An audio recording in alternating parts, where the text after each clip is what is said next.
Hi, Lenny. Hi, Nancy. Welcome to episode 65 of the Front Porch Book Club. The Front Porch Book Club is a podcast that meets twice a month. We like to dig deep into the relationship between characters and the worlds they live in. Grab your book and iced tea and join us on the front porch. Well, Lenny, there's a chill in the air. It's November. Brr. You're sitting there in a sweatshirt.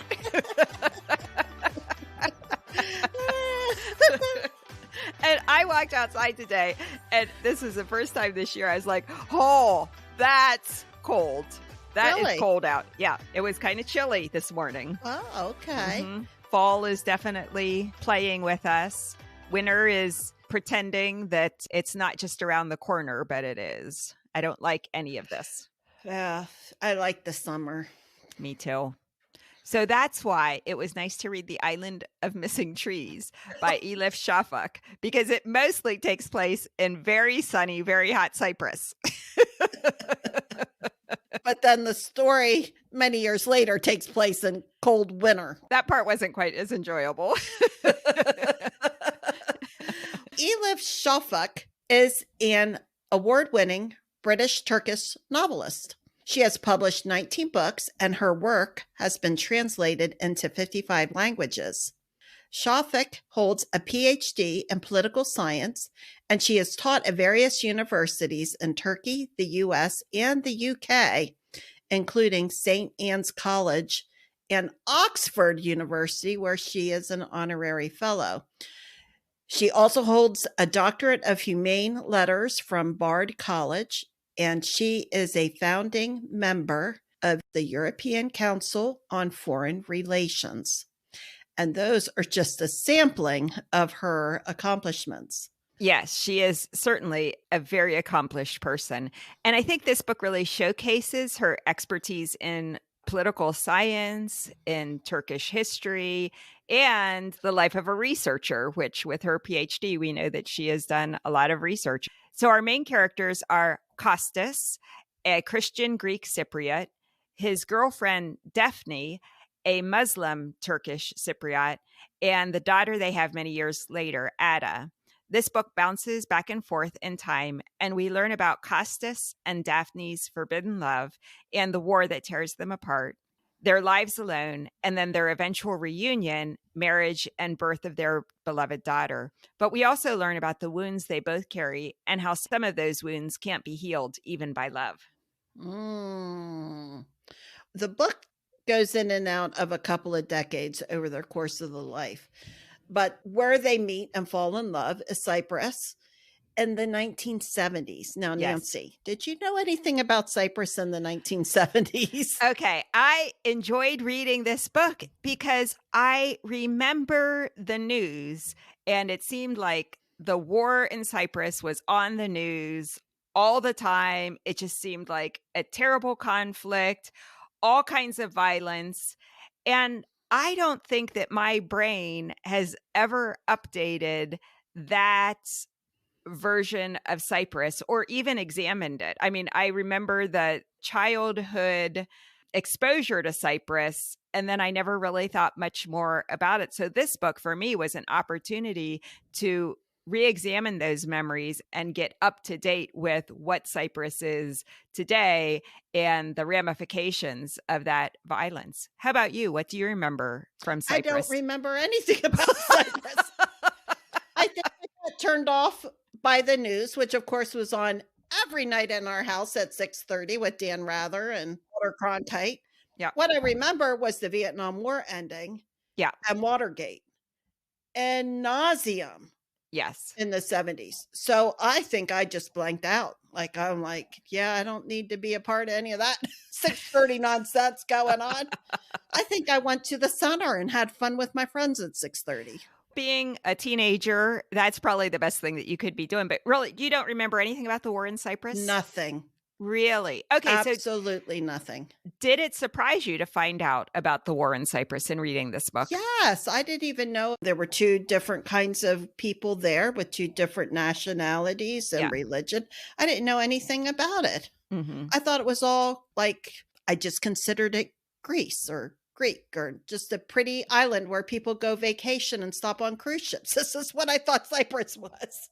Isn't it interesting? It's certainly those things as well. Yes. But it is kind of this active, militarized, divided island as well. Yeah.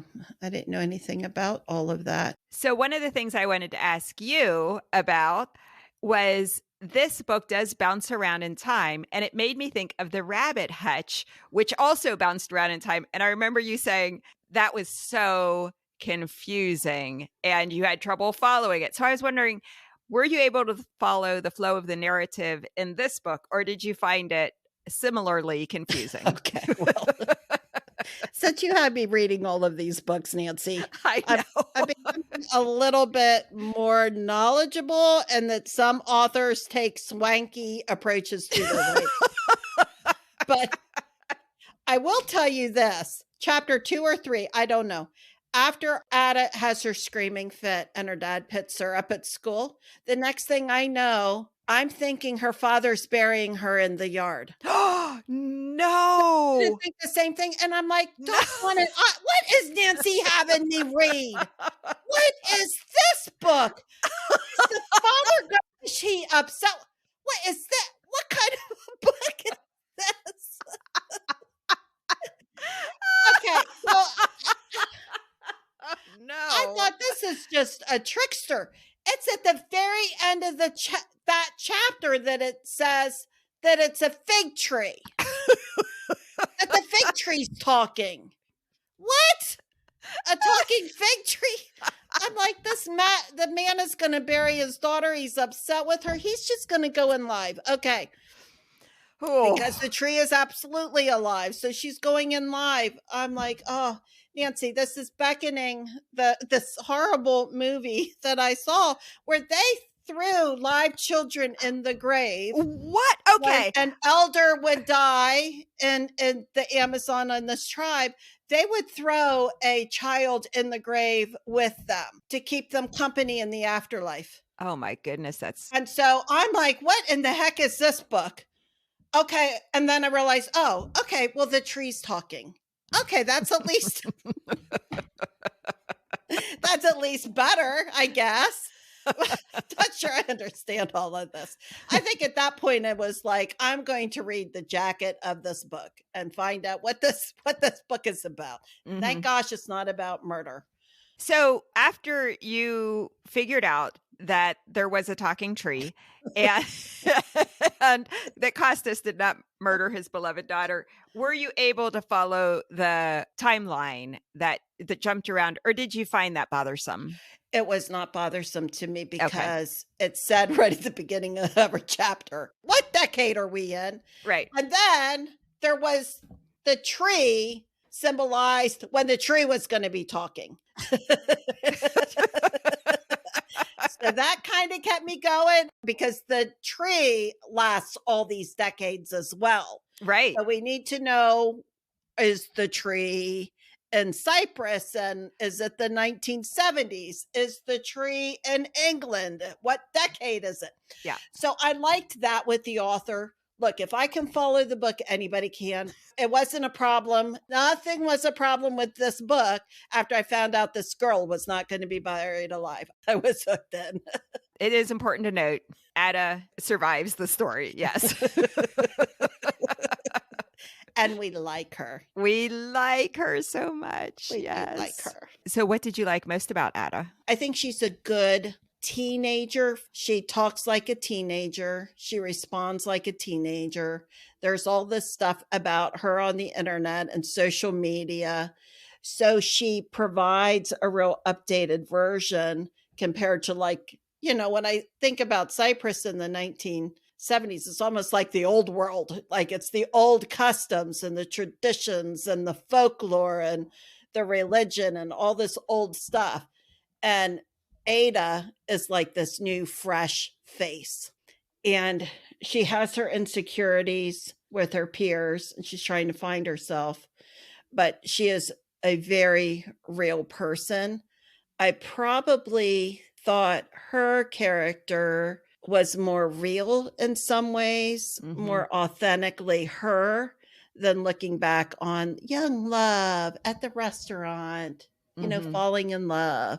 Ada has a lot of personality and a lot of things going on. Who was your favorite, Nancy, as you read the book? Ooh, I think the fig tree was my favorite. Really? Yes. I love that fig tree. she was she was such a observant. Well, you even gave her a pronoun. Well, she was a she. Was she? Oh yeah, because Kostas refers to her as she, and you remember at one point Ada is like, "I can't believe you're even calling her as she," and he's like, "Well, she is a she Oh, because yeah, she that's right. is the type of tree that is specifically female rather than neither male or female or both male and female." Mm. I loved the way the tree observed what was going on around her. I thought she was very funny. Like she had these prejudices of her own. There were certain trees types that she was like, well, they're no fig. You know? And she had very strong feelings about the failings of humans and the ways that humans are blind to certain things or pay too much attention to other things. She had a lot of thoughts and feelings that I thought were very funny. Well, she got a lot of chapters. She did get a lot of chapters. Yeah. Yeah, I have to say, I love the fig tree. She had such a personality. She was always chatting. She'd chat with the butterfly that came in, she'd chat with the mouse. She had very strong feelings against the mosquito. Mm-hmm. She was just very interesting, She's proud. very proud. Yeah, and she has her own journey. She is damaged during the war. She doesn't know if she will survive when Kostas takes a cutting of her and how she'll do in England. And then, of course, he has to bury her during the cold winter, and we don't know how that's going to turn out. And I thought the way the author described her fear of being buried was really interesting. Now you see why I thought it was Ada. Yeah. Yeah, I love the tree. Oh, that's really nice. Yeah, I did love 630 in lessons in chemistry too.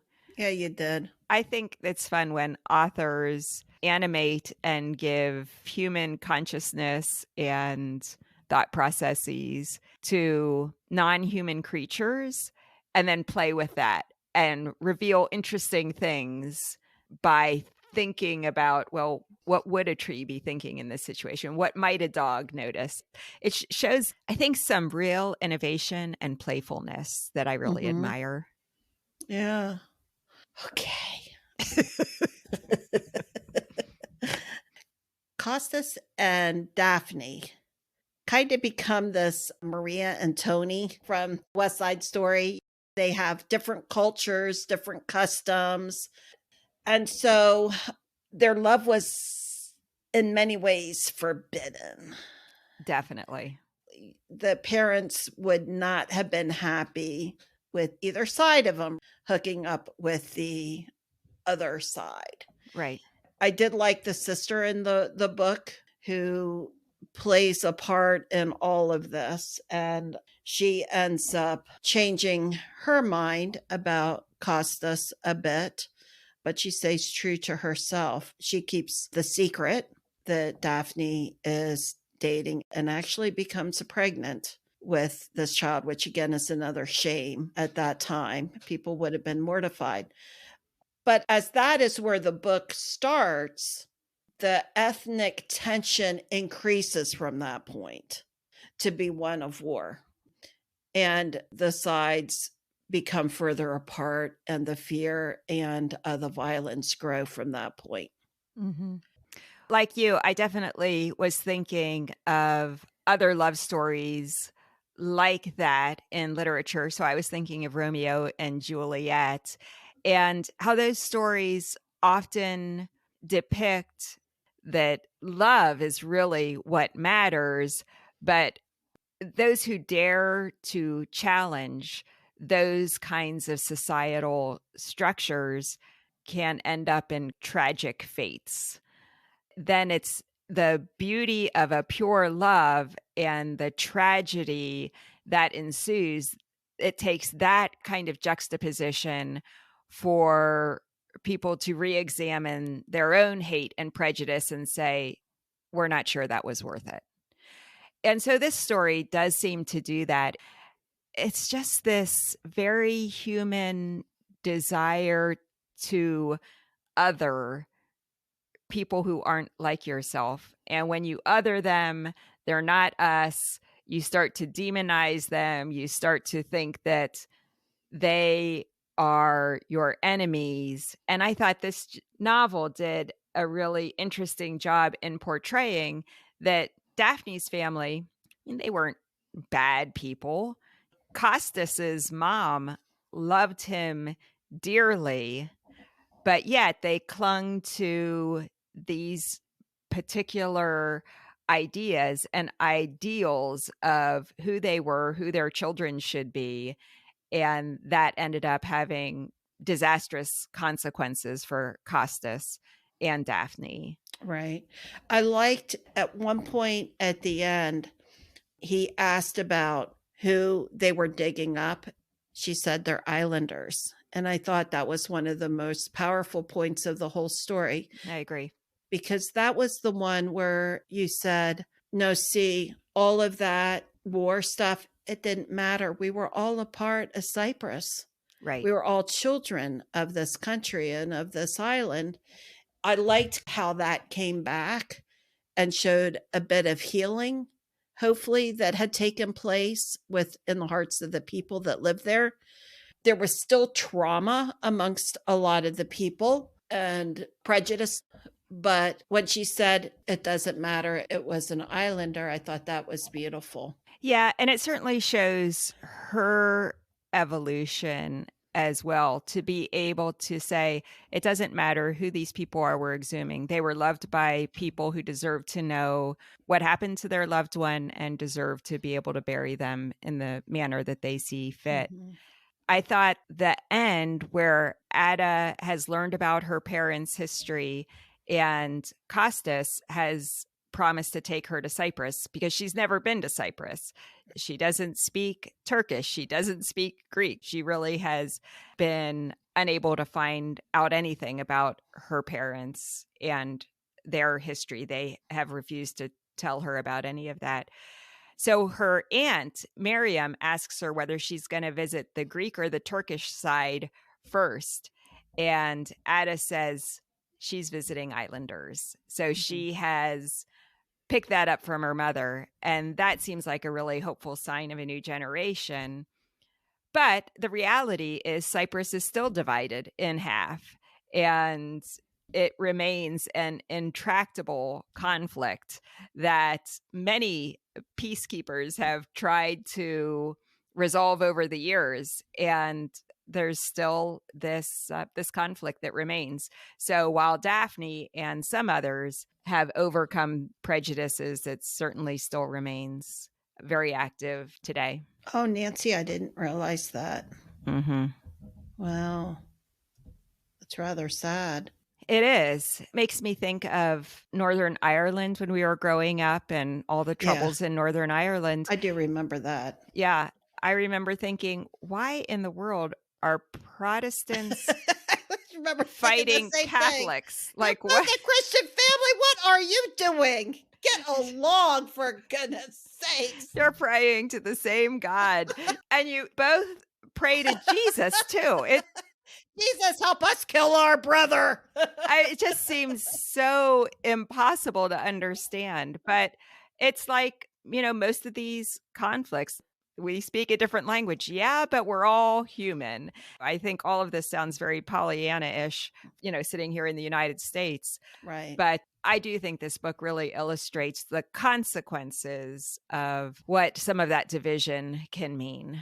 Right. And then there's this whole thread of not only did the division and the chaos among the people, but this author talks about how this permeates into the land and ecology. So and interesting. Whole thread on nature's response. So the happy fig gets damaged in all of this fighting. Right. The tavern, right? The tavern burns down and the owners try to put out the flames, and they do, but it's still damaged. It does talk about trauma on plants. And I did not know this. This is going to give me something to think about because of trauma with people. So there's a lot on generational trauma, and this author talks about how trees learn Mm-hmm. and how trees communicate Yeah. with other trees or other things around them, and how trees' offspring can learn from the trauma too and have better survival as they live because they have learned how to overcome the trauma. So it's got this very interesting ecological thread to it, which was surprising to me. But that part I really liked. I was like, oh, to learn about trauma and how trees are, or they talk about a couple of other animals too, which we talked about, that come in and have a chapter or a voice about what's going on with them. Mm-hmm. I've read several books in the last couple years that delve into trees specifically. Really? Yeah, how trees can act as an organism sometimes, how when one tree is facing a threat, it communicates to other trees about that threat so that the trees can prepare themselves for the threat. It's really interesting. So I would say for me, some of that information was not new because I have read of this research before, but I loved how she did weave that into the story. And as you said, it's not just the trees. It's like, well, what happens to the butterflies? What happens to the songbirds? We learn about malaria and the mosquitoes. Mm-hmm. So I did think all of that was wonderful. It just ended up creating a very complete and full story world. Yeah, I thought that was interesting. What did she say about the mosquito? That the mosquitoes that carry malaria, they kill the little babies inside of them. Yeah, they are infected by a parasite. Yeah. So they're passing on the parasite to any of their offspring who will die of it Yeah. as well. Yeah, I didn't know about that. So you mentioned the child that they have when they're just teenagers. As the novel goes on, we learn that Daphne has stayed in Cyprus after the war starts. Kostas has been sent to England to stay with an uncle by his mother. Daphne has given up the child that she and Kostas have conceived, and he doesn't even know that he has conceived a child. That child dies, and Daphne also feels responsible in some way for the death of the owners of the tavern, the Happy Fig. That's Yorgos and Yusuf. That's where Daphne and Kostas have secretly met. So her work, when Kostas returns to Cyprus 25 years later and meets her as an adult, is, as you mentioned, exhuming victims of war. And I thought that was really an interesting job that the author gave Daphne.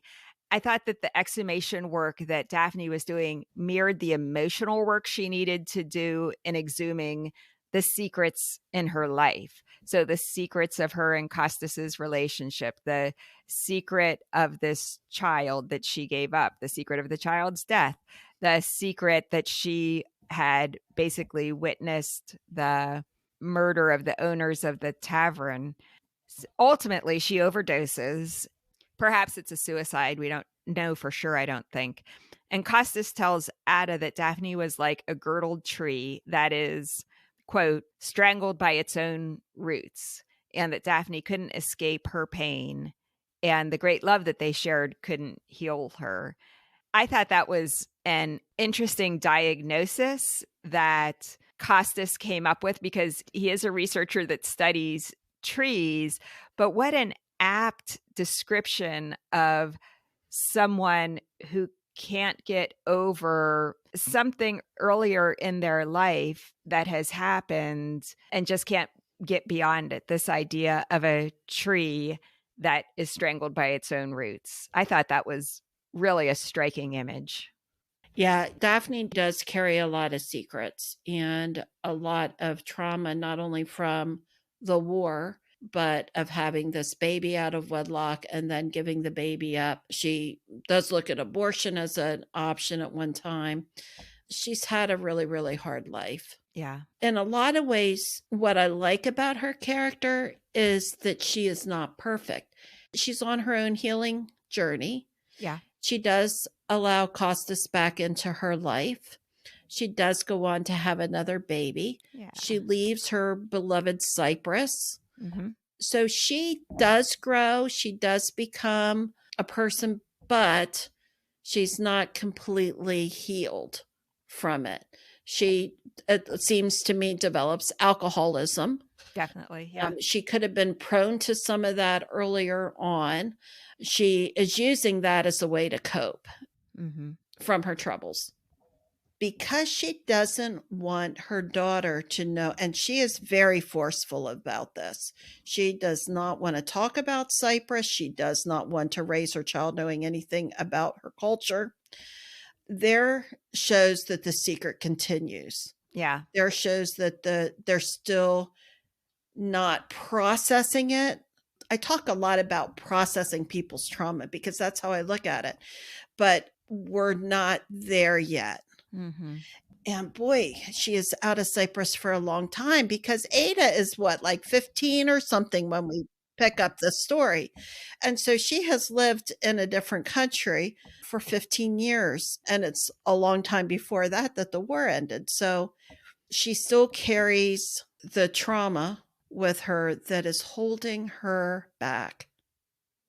And then we have the fig tree, who we learn from the fig tree that trauma is passed on. Hmm. Now, there's the hope with Ada that, especially because Daphne's sister becomes part of her life, and she will go back to Cyprus and she will learn about the customs and all of that, that hopefully that she doesn't grow up with her own. But I wonder too, with the screaming fit, from a therapeutic lens here, we are talking about trauma now that Ada has, because she has a mother who is an alcoholic and she has a mother who has secrets and she doesn't know about family and she's not connected with her family on either side of her. Right. And so she is affected by the trauma of her mother, but she doesn't really know it. All she knows is she was screaming and she did not know why in class. At one point in the book, I think the fig tree maybe is the one that says this, says that family traumas are like thick, translucent resin dripping from a cut in the bark.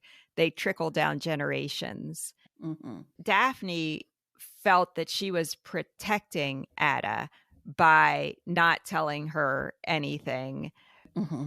But this book illustrates it really is what you call processing it, that if she could have processed it, if she could have shared at developmentally appropriate levels with her daughter about hers and Costas's lives, that wouldn't have been such a missing puzzle piece in Ada's life. I thought that Ada was a great illustration of that third generation. I think somewhere in the book too, when Daphne and a colleague are interviewing people about the war and where the bodies are, at some point they say, well, there's the oldest generation who went through it. And as they get older, they're trying to kind of assuage their consciences many times by trying to come to terms with the violence that happened. And then there's the second generation, and that generation completely tries to repress it. They don't want to talk about it. They don't want people talking to their parents about it. They're completely repressing it. And it's the third generation who wants to dig that up. They're really curious. They want to know what happened, why it happened. And that is really illustrated, I think, in this family as well. Mm. I thought of World War II when I read that, and how that kind of mirrored what happened there, I think, in their society. Yeah. And it's only recently, well, recently, but at some point with me growing up, there was a renewed interest in the children to say, hey, what was grandpa doing during World War II? And what was going on in the war? Where were my family members? Do we know people who died? Do we know people who were a part of the Nazi machine? Mm-hmm. But I like the insight that she shared there. I also like her critique of the internet. As you mentioned, Ada has a kind of a screaming episode in school, and one of her classmates records it and then posts it on the internet. And so here's a situation that would be embarrassing for any 15 or 16-year-old girl who feels like she literally has no control over her body. It's not like she decided she was going to stand up and scream and take a stand. No, it almost is as though this happens to her. She's not choosing it. She's distressed that she's doing it, but she can't even stop when she started screaming until she can't scream anymore. So something that would be very embarrassing to a girl's life, now suddenly it's on the internet and the whole world is seeing it. It becomes kind of a viral situation, which really exacerbates the hurt and the harm that it does to her. She wants to transfer to a different school. She thinks there's no going back. But then there's this interesting twist that there are some people who are posting comments that are very sympathetic. And eventually this kind of morphs into a mini movement, hashtag do you hear me now, with other people standing and screaming like off a iceberg in Greenland or into the heather and wherever. I thought that was so fun and interesting. What an interesting twist on this. And then, of course, when Ada returns back to school, there are some people who want to isolate her. But then there are also some classmates who are very warm to her. I thought that was just a very interesting sequence of events that happens in this incident that starts the book out. Yeah, I guess hearing you talk about that, I did enjoy that part of it because it gave some levity into her, and she started to see, certainly she was shamed by what she had done, and this thing went viral, but that there was a light out there and there was hope that she had started something more positive, and other people felt the way she did. They just felt like screaming. Yeah. And she gave them the voice to just stand up and scream if they wanted to. So I really liked that. I think there is a parallel between what you were just saying about some people take the bad stuff of life and they add insult to injury, and they keep negativity and trauma, hatred alive. And there are other people that grow something positive out of the experience. Yeah. And so like that, do you hear me now screaming kind of thing that happens are those people that turn something into positive. And just like her schoolmates, I think there's a little boy that maybe has a crush on her. At least we hope so. We hope so, yeah. And then there's always the smarky kids that are, there's them that like to relive somebody else's demise. Yeah. So it kind of, I think, culturally showed what was happening in Cyprus, maybe, where some people were healing and moving on and trying to bring closure to it in a respectful way and move on and be those peacemakers. And then there's other people that are living in the past and want to keep stoking the flames of hatred and prejudice. Yeah, that's really interesting. My last question. At the very end, we learned that Daphne has inhabited the fig tree. Oh, my goodness gracious. And that really shifts the perspective of the fig's narration. I have to say, personally, I did not like that at all. Okay. And I told you already, the fig tree was my favorite character, but I felt then that somehow hijacked the fig tree's voice. Because the fig tree in Cyprus is the fig tree, right? Right. I found it confusing. I didn't like it. I wanted the fig tree to have her own point of view. I did not like this idea. What did you think about that? Well, it was confusing to me because then I thought, well, now is that why he loved the fig tree? Because he realized Daphne was in it. And so he was nurturing the fig and taking good care of it because he knew like she existed in it or it reminded her of him. She would talk up to the fig tree. He loved the fig tree. So there was some kind of connection that he felt with this tree. So did he know that she was a part of it? Yeah, it got a little muddy for me.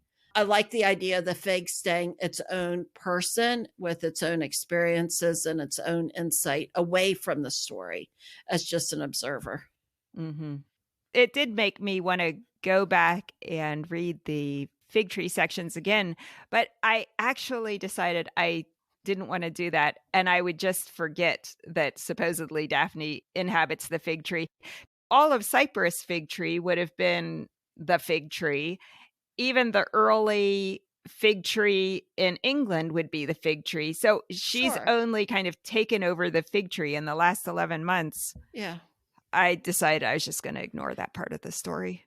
I kind of ignored that part of the story too, to be honest with you. Do you have any idea what the author might have been attempting with that? I don't know. I don't know if she's still stuck, Nancy. She hasn't decided to go to heaven yet. Are you still unfinished? You're stuck. You're in your trauma.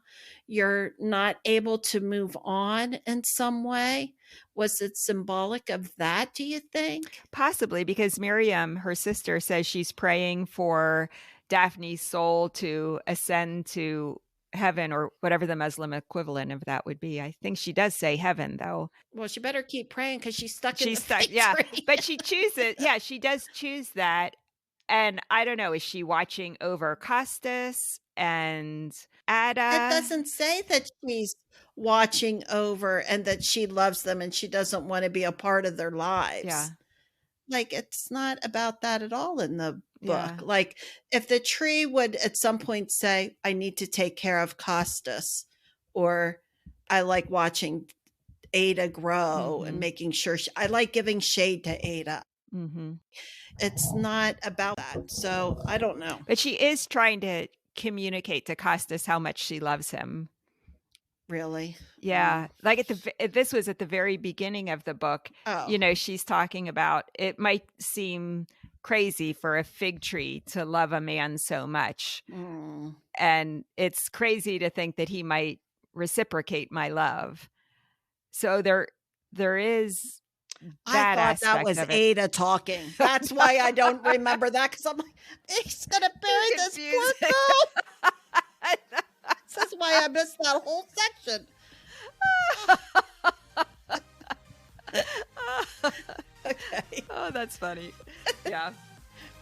Okay, well, different thoughts on the fig. That'd be interesting to hear what other people have to say on the fig tree. Yeah, it really did. So overall, what would you say? Enjoyed the book? Didn't enjoy the book? What were your thoughts? Everything was great after I realized that the child wasn't going to die in the grave. I was fine with the book. Yeah. I did like the ecology. I did like the trauma focus, learning about a nice little love story. You know. There were parts of the book that I really liked. Yeah. I loved being taken to a part of the world that I have not given a lot of thought to, Cyprus, and living a very traumatic time in that island's history. I thought that was really interesting. Yeah, certainly know more about Cyprus now. Mm-hmm. Okay, well, Nancy, this is our first talk about the island of missing trees. We have one more drop that will be November 15th, where we will talk about it some more. Yeah. Everyone, thanks for listening. Our website is frontporchbookclub.com. Our episodes come out twice a month on the first and third Wednesdays of every month. All right, Lenny. See you next time. See ya.